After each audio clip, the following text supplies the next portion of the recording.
Jim Candy Part 3, Chapter 3.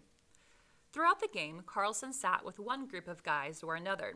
He'd talk to them for a few minutes and then leave. At halftime, he came down and sat with us. I tensed up, and I could tell Deshaun and Drew did too. "Tell me your names again," he said, "and your positions." When I told him my name, his eyebrows went up. "You're the freshman who got stopped a yard short on the last play against Foothill. I was at that game. Very exciting." "A foot short," Drew said. "He was only a foot short." He smiled wryly at Drew. "Okay, a foot." Then he paused before saying, "Short."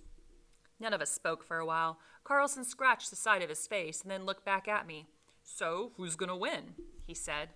It was a no-brainer. "Pasco," I answered. "You boys think so too?" Drew and Deshaun nodded in agreement. "You sure?" "Pretty sure," Deshaun said. "They're ahead by 6, and they could be ahead by 26. I think they'll blow Rogers out." Carlson nodded, then looked at Drew. "You're a quarterback, right?" "Yes, sir." "Okay, Mr. Quarterback, tell me this. It's 4th and 1. You've got the ball. Which defense scares you more, Pasco's or Rogers?" Drew laughed. 4th and 1?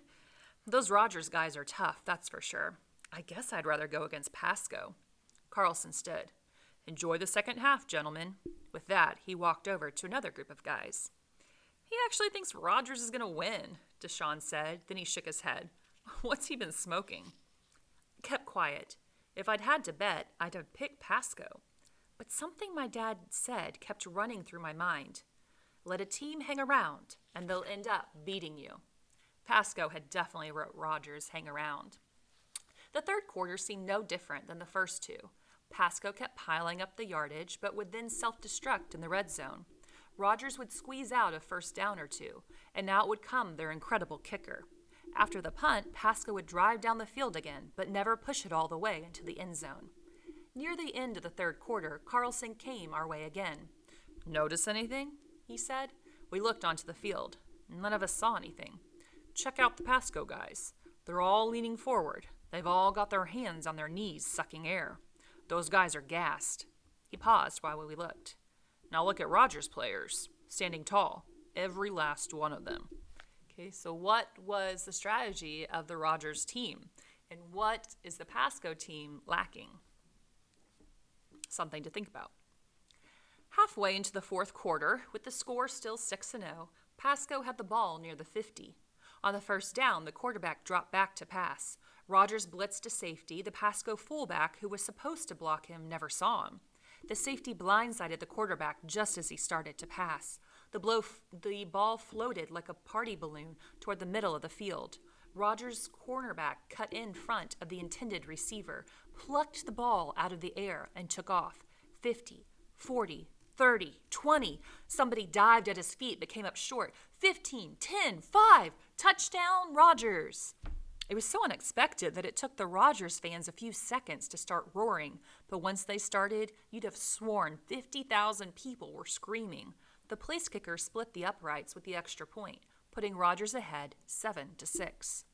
With the lead, the Rogers guys were supercharged. They held Pasco on downs and on the next possession, blowing through the line on each play.